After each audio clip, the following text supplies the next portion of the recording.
Okay, section E का question number 5 है यहाँ पर। थोड़ा ट्रिकी क्वेश्चन है, ध्यान रखना है।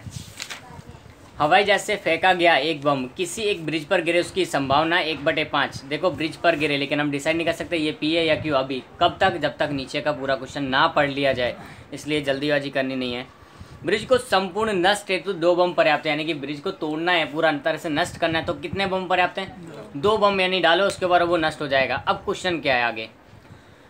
यदि ब्रिज पर 6 बम फेंके जाए तो n बराबर 6। देखो सबसे बड़ी संख्या हमारे पास है कि टोटल हम कितने बम फेंकने वाले हैं? 6 बम। तो ब्रिज संपूर्ण रूप से नष्ट हो, उसकी घटना की संभावना। नष्ट कब हो जाता है? 2 बम डालेंगे तभी नष्ट हो जाता है। तो देखो 2 या 2 से अधिक बम डाले जाएं, कितने? 2 या 2 से अधिक बम डाले जाएं तो वो हमारे पास x हो जाता है। बट हम उल्टा सम करेंगे तो x क्या लिखेंगे यहाँ पर हम? 0 और 1, वो दोनों लिखकर 1 में से माइनस कर देंगे अगर पूरे px को, तो हमको मिल जाएगा क्या? एक्चुअली x कितना है? x is greater than equal to 2। 2 या 2 से अधिक बम डालने पर हमारी संभावना सफल होगी कितनी? p। टूटने की बात कर रहे हैं तो 1/5। यहाँ भी बम टूटने की बात हो रही है, नष्ट होने की, और यहाँ भी नष्ट करने की बात चल रही है। तो ये p और q हमारे पास क्या आ जाएगा? 1 माइनस p। 1 माइनस 1/5 तो कितना आएगा? 5 से कम 5, 5 में से गए तो 4/5। जब भी इस तरह का कोई निकालना हो तो हमको खास माइंड में रखना है, 1 में से माइनस या प्लस करना हो तो इसी तरह से हम करेंगे। आगे चलते हैं कि हमको निकालना क्या है? p of x। लेकिन हम निकालेंगे कौन सा? p ऑफ x, ये निकालना है। पर एक्चुअल में हम क्या निकाल रहे हैं अभी? 0 और 1 बाद में जो आंसर आएगा इन दोनों का, क्योंकि 2 से अधिक हम 4 बार करें उसके बजाय बेटर कि 0 और 1 का आंसर निकाल के उसको 1 में से माइनस कर दिया जाए, क्योंकि संभावना का योग कितना होता है? 1। सभी संभावना की जितनी भी घटना होती है उनका योग कितना होता है? 1। तो हमारे पास 6 घटना कर सकती है, 0, 1, 2, 3, 4, 5 और 6 तक, ठीक है, क्योंकि 6 बम है हमारे पास टोटल। ब्रिज यहीं से टूटना शुरू हो जाएगा, पूरा 2 डालते ही टूट जाता है। तो हम 0 और 1 पर ब्रिज कितना टूटेगा उसकी संभावना जो आएगी वो प्लस करेंगे। तो p of x is equal to NCx, formula पूरे में एक ही लगाएगा, ध्यान रखना है, और ये n माइनस x। अब पहले हम ले रहे हैं, दोनों साथ में ही ले लेंगे। n कितना है? 6। पहले x की वैल्यू कितने लेंगे? 0 इंटू p कितना है? 1/5। उसकी वैल्यू कितनी है? x, यानी कि 0 इंटू q कितना है? 4/5। n कितना है? -0 प्लस, जब दूसरे वाला साथ में ही निकालना हो तो प्लस कर दिया जाता है। 6c1 इंटू 1/5 हमारा p है, उसकी वैल्यू कितनी है अब x की? 1, ठीक है। q कितना है? उसकी पावर कितनी?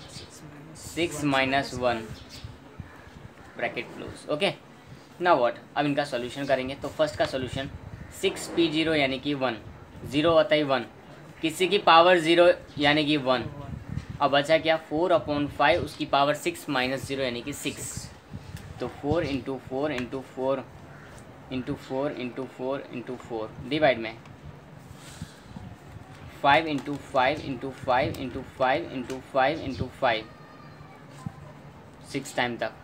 नाउ प्लस 6c1 यानी कि 6, 1/5। 6 माइनस 1 करेंगे 5 आएगा, तो 4 को 5 टाइम मल्टीप्लाई, डिवाइड में 5 into 5 into 5 into 5 into 5। Is it okay? Now इसका सॉल्यूशन करेंगे, कितना आएगा? 4096। हाँ। डिवाइड में 15,625। हाँ।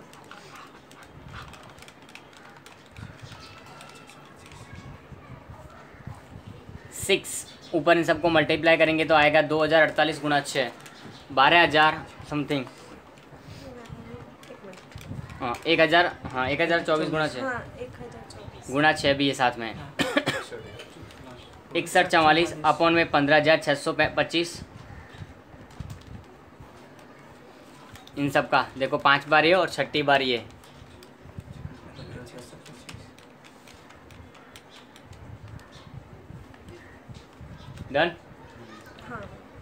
ऊपर का इतना आया। अब देखो दोनों का आधार समान है तो एलसीएम ले सकते हैं इसको और उन दोनों को प्लस कर देंगे। बोलो कितना आता है? 10,240। ओके, अब दोनों को भाग दे दो एक दूसरे को, इसके अंदर भाग दे दो 15,625 का। 10,240 के अंदर 15,625 का भाग देंगे 0.6553 ये आया। लेकिन ये हमारा आंसर नहीं है, ये तो हमारे पास क्या है 0 और 1 का आंसर। हमको चाहिए क्या? P of x is greater than 2, x is greater than equal to. ठीक है, अब ये चाहिए हमको,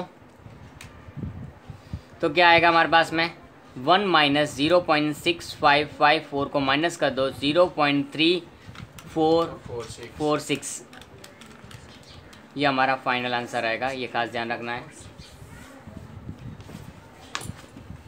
ओके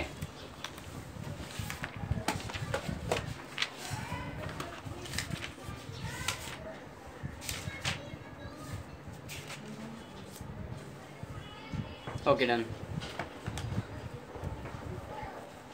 नेक्स्ट शॉर्ट सम्स।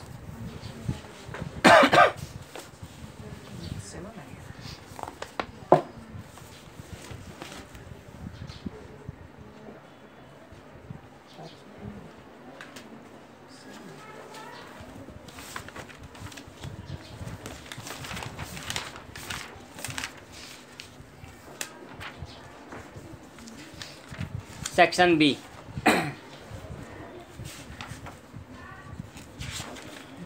देखो यहाँ पर क्वेश्चन 8 बहुत ही इंपॉर्टेंट क्वेश्चन है और इजी भी है, लेकिन देखने के बाद ऐसा लगेगा कि ये कहाँ से क्वेश्चन हो गया है। Ready.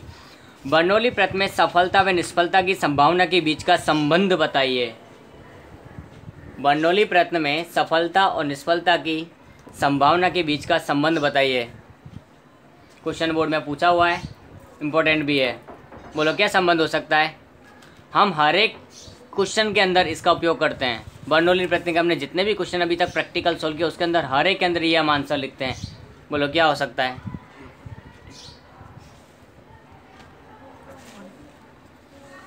P is equal to 1 minus Q, या फिर P plus Q is equal to 1, या फिर Q is equal to 1 minus P। तीनों में से कोई भी एक आंसर लिखोगे, सबके सब सही हैं। संभावना की सफलता और निष्फलता के बीच का संबंध, सफलता और निष्फलता के बीच का संबंध, सफलता और निष्फलता के बीच का संबंध, यानी P और Q के बीच में क्या संबंध है वो दर्शाना है। तो बर्नौली प्रश्न के अंदर हम हर एक सवाल में यूज़ करते हैं। P दिया होता है तो Q निकालते हैं, Q दिया होता है तो P निकालते हैं। तो ये इसका आंसर। बेस्ट में तुम P plus Q is equal to 1 लिख सकते हो कि दोनों का योग मिलाकर कितना होता है, एक P और Q का टोटल करोगे तो कितना हो जाएगा। Is it okay? ये क्वेश्चन इंपॉर्टेंट है, ध्यान रखना है। उसके बाद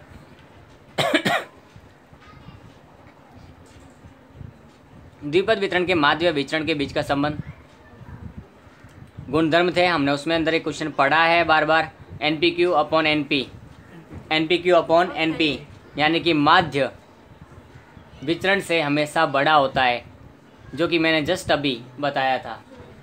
माध्य है वो विचरण से कैसा होता है, बड़ा होता है। तो यहाँ पे लिख सकते हो माध्य इज ग्रेटर देन विचरण, यानी कि NP is greater then NPQ। ये इसका संबंध है। इसको इस तरह से लिखा ना, खाली एक वर्ड में आंसर तो भी गिना जाएगा। Is it okay? आगे क्वेश्चन नंबर 10 मैं करवा रहा हूँ।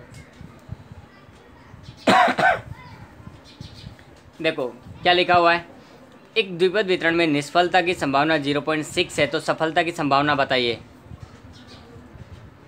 निष्फलता की संभावना 0.6 है तो सफलता की संभावना बताइए। और वहाँ पर कुल प्रश्न n कितने हैं, 5 हैं, ये भी दिया हुआ है साथ में।